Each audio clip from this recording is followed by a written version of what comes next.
everybody, so today I'm going to be talking about something that I haven't talked to you guys about in the past, and I don't know why I didn't. It's not something I'm ashamed about. It's actually something I'm very proud that I have slowly but surely have overcome in the past, even though I'm still struggling with it today. If you have not read the title of this video yet, you probably have no idea what I'm talking about, but what I'm talking about is dyslexia. If you do not know what dyslexia is, it's a learning disability that kind of impairs you from reading. It really makes reading difficult, not just reading out loud, but just reading words on a page. I was diagnosed with dyslexia when I was around 12 or 13 years old, so about 6th and 7th grade. I went through extensive testing because they wanted to make sure I had dyslexia, and I went through 4 hours a day testing for 5 days, and that was very, very trying for me because when you're a 13-year-old, you're not going to want to sit through 4 hours of testing for 5 days straight. But in the end, they discovered that I had ADD and dyslexia. I'm just going to mainly talk about my dyslexia today because I have not talked to you guys about this in the past, and it's definitely not something I'm ashamed of at all. It's just something I just never really talked about,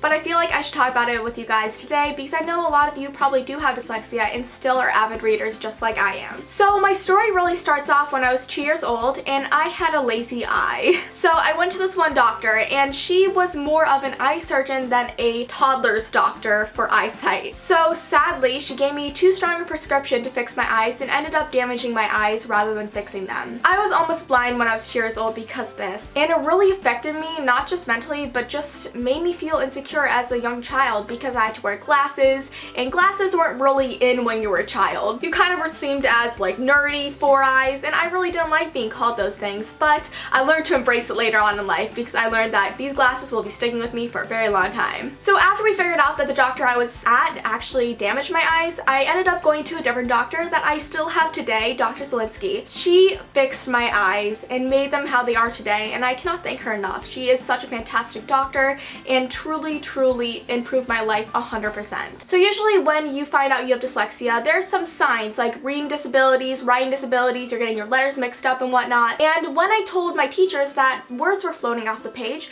they mainly just thought it was my eyesight because I did not have good eyesight. And then when I told them the words were getting mixed up, they thought it was my eyesight. They did not think it was dyslexia. I don't know why they thought that, but it really impacted me throughout my elementary school years and some of my middle school years. I was actually not even reading at a kindergartner's level during 2nd grade.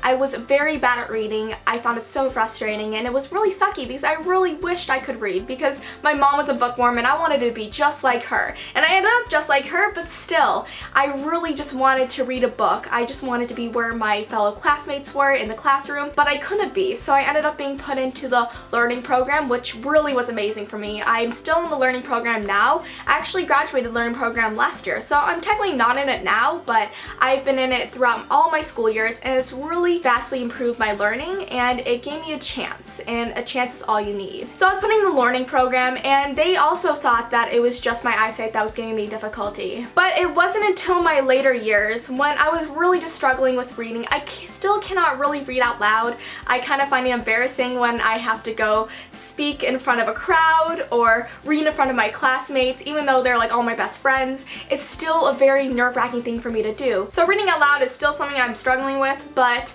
when I was in 6th or 7th grade, I finally decided to go get tested. My mom was like, okay, you go to speech therapy and whatnot, and we're trying to figure out what's going on. And it wasn't until my mom actually decided that I need to go get tested that they actually figured out that I had dyslexia. I don't know why it took that long for them to discover that because it was pretty obvious. I did not have a minor case of dyslexia. Words are flowing off the page, getting jumbled up. I was getting yours mixed up and then and than. I still got those mixed up today, and whenever you guys spell check me, I'm like, oh, okay, thanks for letting me know, but it makes me feel so self-conscious because I'm like, oh, I wish this wouldn't happen to me, but like, it's just something I cannot help. I've gone to classes to help me improve my dyslexia. They kind of helped, not really though, because I wasn't really motivated to fix the things that I thought were wrong with me because they were just really boring classes.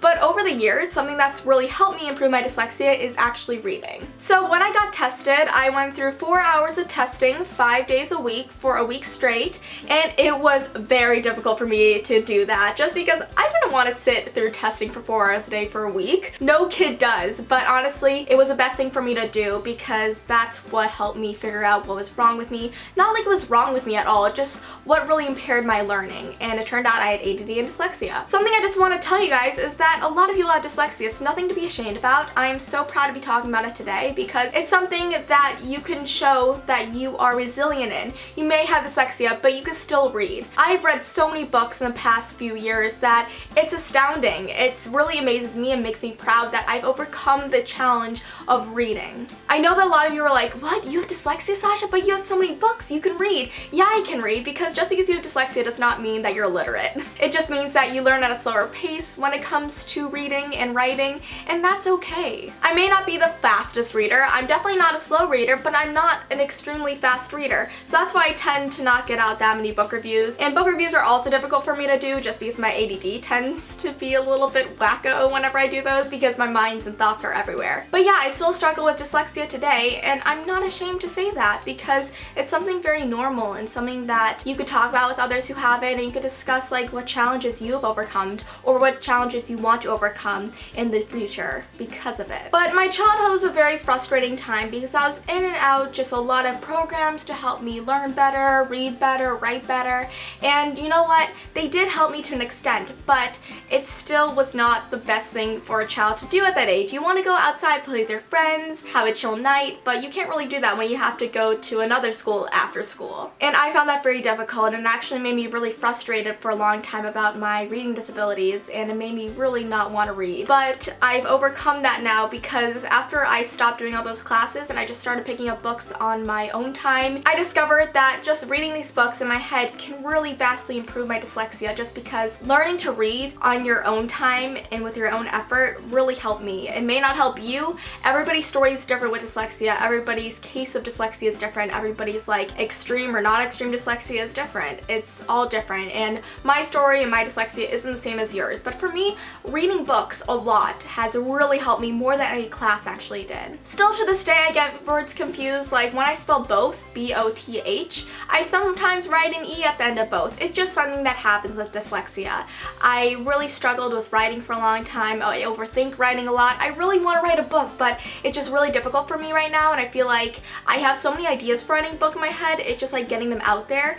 I really want to do it, but I just overthink everything. It's just, that's something else I have to overcome and get over. It's just another obstacle in my path. But I have complete certainty that that will become an obstacle that I can face and overcome, and I'm really excited when that happens. But I'm not going to rush it right now. I'm happy just being a reader right now, but hopefully in the future I can overcome that obstacle and become an author as well. Another obstacle I have is reading out loud. Like if you guys have noticed in videos, if I read a back of a book, like the summary, I have to kind of do jump cuts, like you know how I speak one thing and then I cut it to another clip and then cut it to another clip. I have to do that a lot because I end up messing up the words and kind of getting all jumbled and flustered all over it. And you know, that's okay. It's okay if you have to kind of do it over again and kind of resituate yourself, because that's just something you have to do, and do not be afraid of doing that. Just know that you're not the only one out there struggling with this disability. It is not one of those disabilities that really changes who you are. Being dyslexic does not make you. You make dyslexia. You make it what you want it to be. You can either struggle with it and really be frustrated, as I was, or you can just put it all into the perspective that you want it to be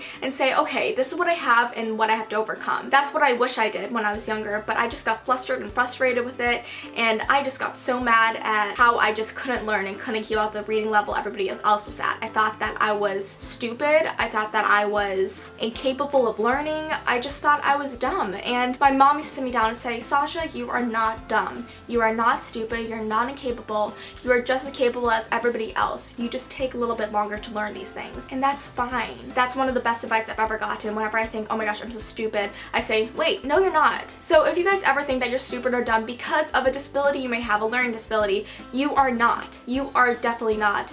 You're capable just like anybody else in the room. So do not worry. You are awesome, and just embrace it. So yeah, that is really my dyslexia story, and I just really wanted to get it out there and talk to you guys about it because I know that some of you guys struggle with it, and I know that knowing me, who's an avid book lover and I read a book each week and whatnot, it's kind of shocking to know that. Well, it isn't really shocking. It's just something that I have and I live with and I conquer. So I know that right now if you had dyslexia and you really feel like you're drowning in it, just take a deep breath and know that you are stronger than this, and dyslexia doesn't own you, you own dyslexia. So I hope you guys enjoyed this video. I really enjoyed filming it for you guys, and I hope it helps some of you conquer dyslexia or hopefully give you the hope that you can in the future. And if you have dyslexia, please tell me your story down below if you do so choose. You do not need to, but I would love to know your stories and talk to you guys about it because it's always nice talking to somebody who also has the same learning disability as you. So thank you guys for watching, and I'll see you in the next video. Bye!